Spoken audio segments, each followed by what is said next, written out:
जहाँ चली भैले ड्यूटी पर जवाना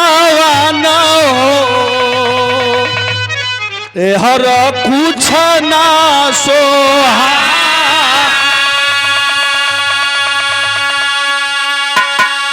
रही रही के फर्क इह नया नवाना हो नाही कुछ देखा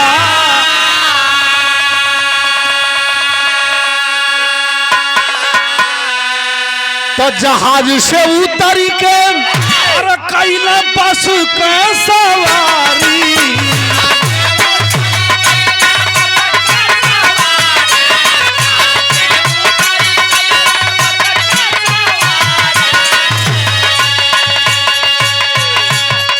जहाज से उतर के कैला बस के सवारी लेकिन विधाता के लिखल केहू कैसे कटारी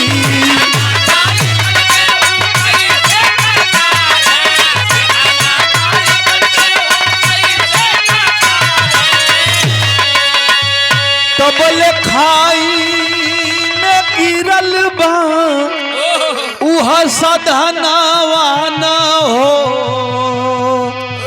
नाही कुछ देखा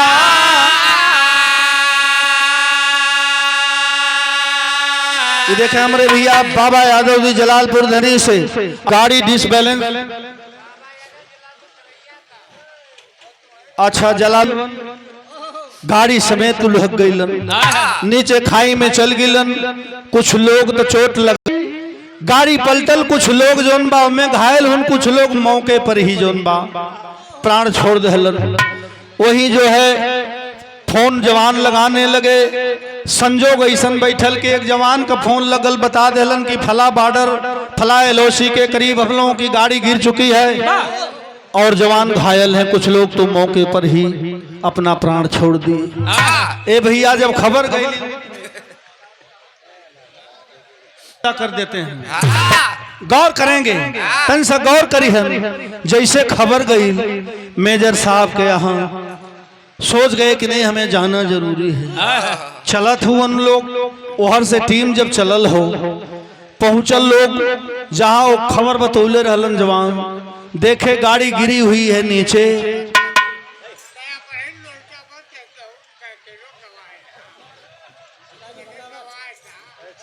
मनबा कि ना ए बाबा बैठा बैठा गेट तोरो हिल गल कि मनबा ना गौर करेंगे बड़ा देखी संजोग और वियोग ऐसा संजोग बिगड़ल हो बाबू जब खबर गई हो कि नहीं जवान जो है गिर पड़े हैं कुछ जवान मौके पर ही जो है प्राण को छोड़ दिए ओहर से जोन अधिकारी लोग का टीम चलल हो अइलन कुछ लोग नीचे रस्से के सहारे पहुंचे देखते हैं कि सारे जवान घायल हैं कुछ तो प्राण छोड़ दिए हैं एक जवान घायल है आंखों में आंसू है देख रहा है मेजर साहब की ओर कुछ कहना चाहता लेकिन कह नहीं पाया वो कौन था प्रकाश फौजी जब मेजर साहब का निगहिया पड़ल तो कहलन क्या है यह जवान कुछ कहना चाहता लेकिन देखते ही देखते आंखें बंद हुई मेजर साहब सोचत हो उनकी लगत हो कि हमार बतिया ही अपने दिल में ही जवान लेके चल गई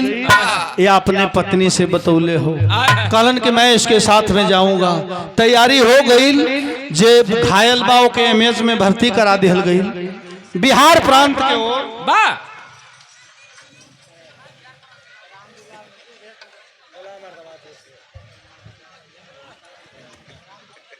देख है हमारे भैया ये दूसरा पुरस्कार आया है हमारे राम दुलार भैया की ओर से बहुत बहुत प्रणाम करते हैं सब भैया के प्रणाम है गौर करिहन जैसे ही देखलन कहलन कि इस जवान के साथ में मैं जाऊंगा सुबह का वक्त हुआ आए हर जब चलल हो गाड़ी लेके तो यूनिट में सेंटर पर फोन कैलन है मेजर साहब शाम को वक्त हो तो भाई भी पहुंच गई भौजाई कहलस कहो 3 दिना से तोरे भैयों से बात नहीं बा।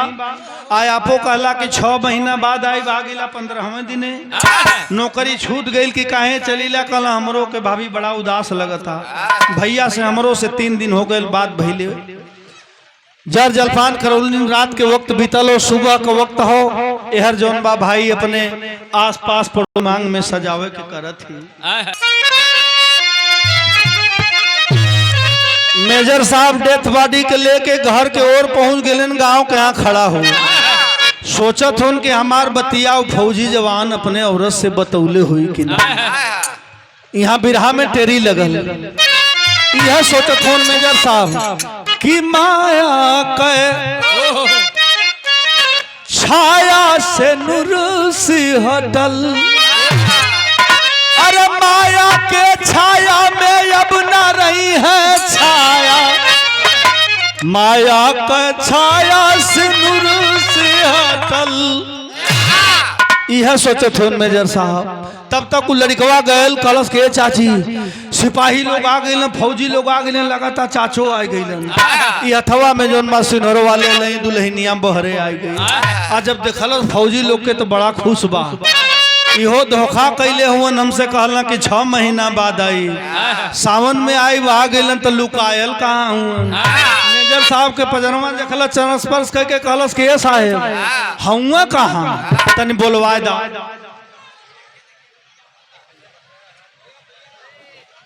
और देखा हमार छोट भाई हुन गुरु भाई हुन सुभाष लाल यादव सादियाबाद चौरी के धरती से बिरहा के बड़े ही अच्छे गायक भाई के ओर से सादर 100 रुपए का पुरस्कार।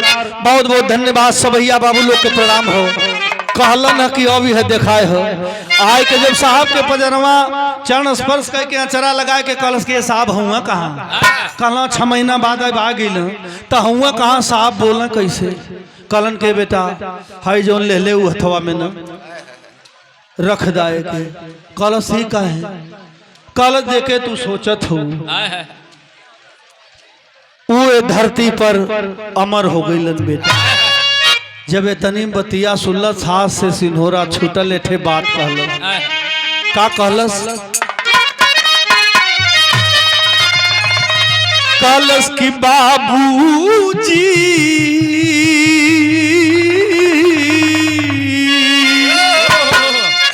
अरे पवत खबरिया छतिया फाट गईली माया पे।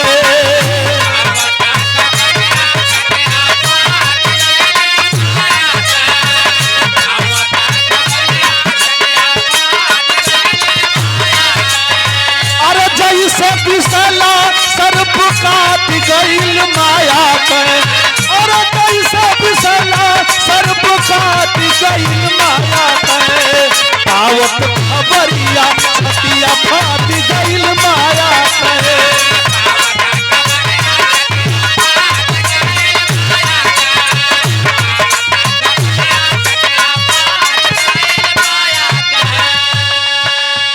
और ये देखें हमारे बड़े भैया परम आदरणीय आप श्री रामप्रीत यादव जी आपकी ओर से स्नेह भरा 100 रुपए का आशीर्वाद आया है। बहुत बहुत प्रणाम करते हैं। छतिया फाट गई माया पे।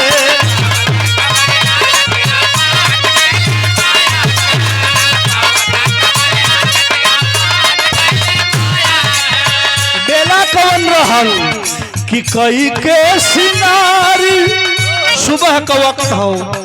अरे कई के सिंगार पेन्हत रहली से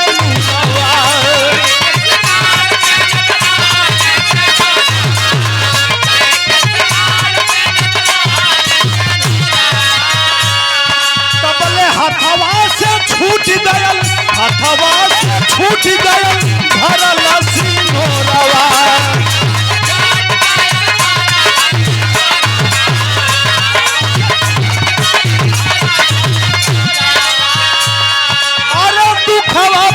सुखवा पर दुखवा पलाट गईल माया पे। सुखवा पर दुखवा पलाट गईल माया पे। पावत खबरिया छतिया फाट गईल माया पे।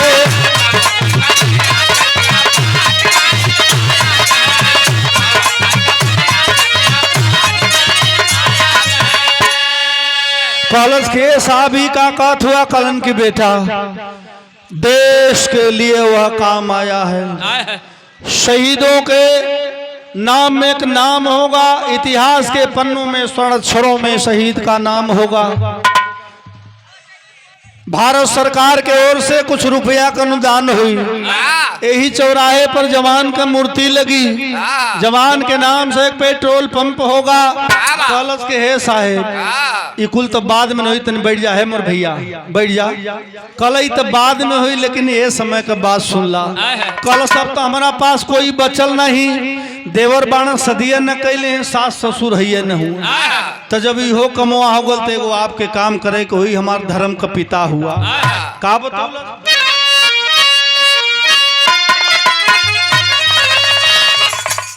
यह कलश कि हमारे मंगिया के, हमारे मंगिया के अरे सनुरा दोईदा बाबूजी हमार,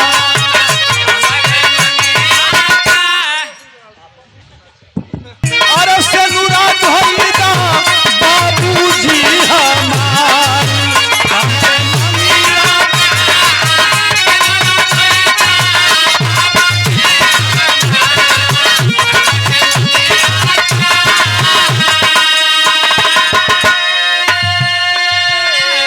काहे कि ना बातें घर सास ससुरवा, देवर बही कुआ,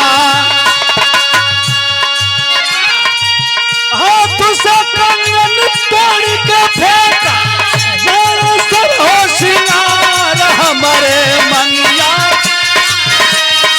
हमारे मंगिया राखी से भरीता तुहरा पाय अधिकार, हमारे मंगिया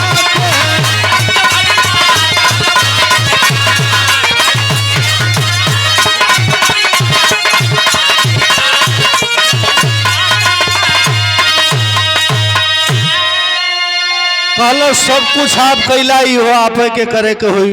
देवरानी रही तो एक लोटा पानी लेके हमार मंगिया धो देती हो, कैदा ये साहब। और देखें भुड़कुड़ा के धरती से परम आदरणीय हमारे चाचा जी श्री महेश, एगो सुहागिन के बिना, सुहाग के बिना सुहागिन का जिंदगी अधूरा होले, लेकिन इहो जौन बा भाग्य सबके नहीं ही होला। बड़ा समझावत बुझावत हुन एहर जौन बा कलश के थे काम हमारा और कर देती साहब। एक बार देख ले कहल कि 6 महीना बाद आई, 15 दिन पहले आएगी। का कहले रहल कि एक बेर देख लेती अरहीन कर सूरतिया,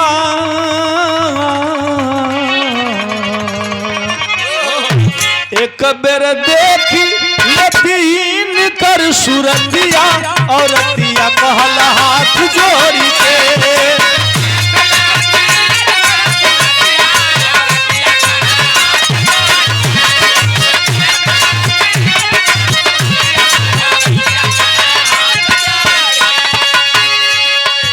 हाथ जोड़ी के हो, हाथ जोड़ी के,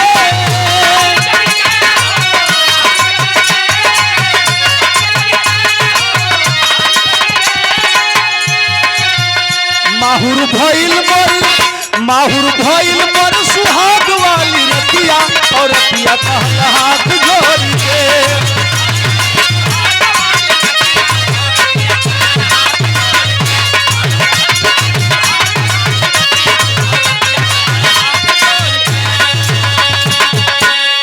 कलश के साहब वादा कह के गई रहलन।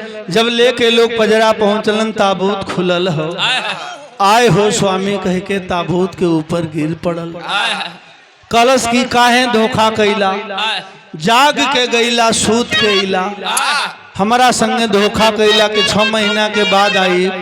नारी पुरुष के धर्म को पालन हुई, ऐसन काहे भाई लोग समझावत हुए। तब तक अर्थी जोन बा सजा के लेके लोग श्मशान घाट के ओर चलत हो। छोटका भाई के ओर जब निगाह मेजर साहब का पड़ल हो तो हर दुल्हन से रोवत है माया और रोवत भी बा समझावत भी हो। तो पला एक लाइन अपन बतिया मेजर साहब कह देते का कहलन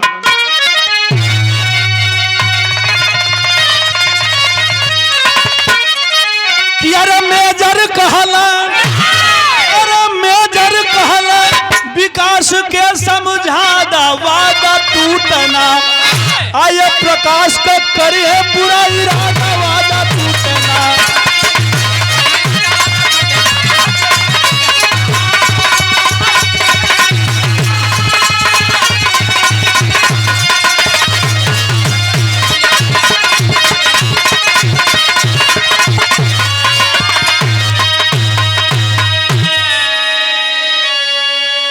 मेजर साहब समझावत हो कि हमसे कुछ वादा रहल, दुल्हनिया बतिया समझ गई कि हमसे कहले रहलन कि जौन मेजर साहब भर्तिया करौले हो नहीं के एगो लड़का जौने का नाम बतावत हो कि उनके लड़किया का नाम छाया हो, वही लड़किया से शादी तय कर देले हुए। ई बतिया के जानत रहल छाया। कलश के साहब बड़े रंगसार पहिर के जिंदगी बिता ले, लेकिन अपने पति के खाले बचन हम जाए ना दे।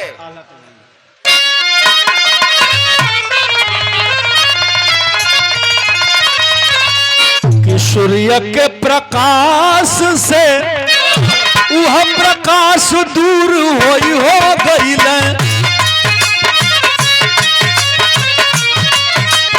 अरे चंदवा के नजरिया में अजरिया भरल सनी।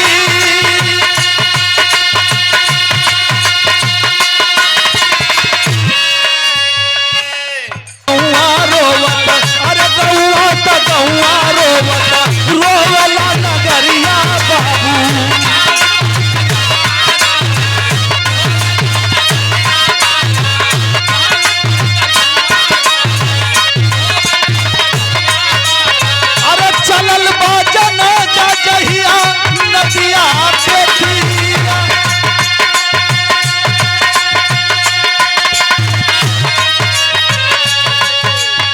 अरे चितवा में यज्ञिया के, अरे चितवा में यज्ञिया के विकास तब लगाई हो हलन।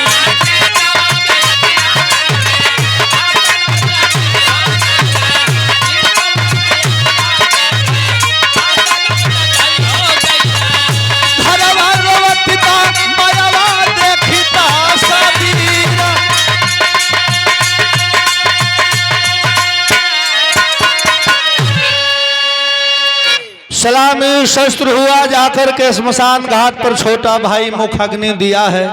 लोग इलन है, धीरे धीरे अंत्येष्टि मना देहल गए लोही। बरमदवा में फोटो टंगले रहल अपने वो फौजी स्वामी के, जब जब देखे निगाह पड़े तो आंख भर के रोवे लगे। धीरे धीरे 2 महीना बीतल। एक दिना सोचे लगल कि मालिक हमरा पर नाराज हुआ, देवर कभी शादी नहीं कैली। कुल बिता के चल गिलन साहब के खबर धल के साहब आई आपो जोन बा हमारे देवर को और अपने बिटिया का जोन बा शादी कह के जाई। मालिक नाराज बन का जनी भौजाई का दर्जा के साथ साथ माई के ममता भी उनकर रहल तो दोनों दर्जा पूरा हो जाई। मेजर साहब के खबर दहलस। मेजर साहब अलन है, शादी जोन बा दिन पड़ल हो, माई का दर्जा भौजाई का दर्जा भाई का सबके समेटत लेके बारात पहुंचल हो। शादी संपन्न करा के लेके जब आई हो देवरानी के सुहाग कक्ष में देवर और देवरानी हुन बगल वाले रूम में हो। जब आधी रात का समय भइली हो, सुहाग कक्ष में जब प्रकाश पहुंचलन है, दुल्हन के पास आरती उतरलस, बैठा देहलस। आ जैसे ही हाथ पकड़ के सेंज पर बैठत हो, हाथ जोड़ के खड़ा हो गई। वो दुल्हन मेजर साहब का लड़किया छाया आंख में आंसू लेके कहलस के स्वामी, बगल वाले रूम से आवाज सुने थे कि हमारे जेठानी जोन बा हिचक हिचक के रोवत है। तो देवरनिया कहलस, का कहलस,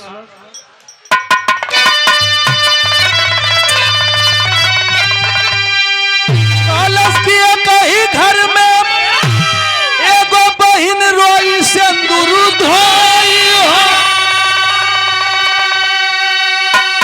तो बोला सैया कैसे सुहाग रात होई हो, बोला सैया कैसे।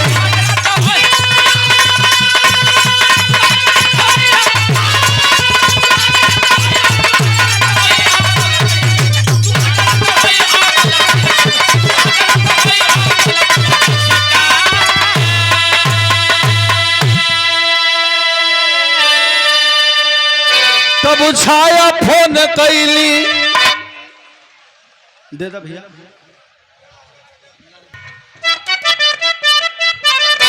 कलश की भैया से शादी बाबा कई दा बात मान के अरे माया बहिनी आई के बेटी अपन जान के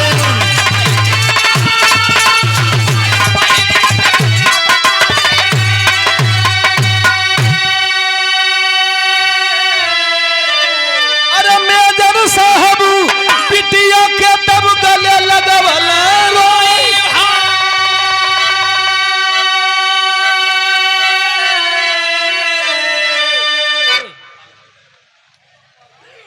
और देखें तू बिहारी गुरु गणेश गुरु राम लाल मोर पावना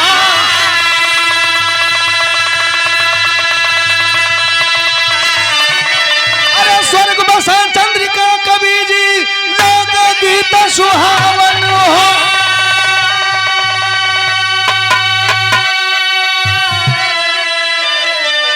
माया से छाया से नूरा कहतल बालचंद्र राम निवास कोई समय से पार न पाया माया से छाया से नूरा कहतल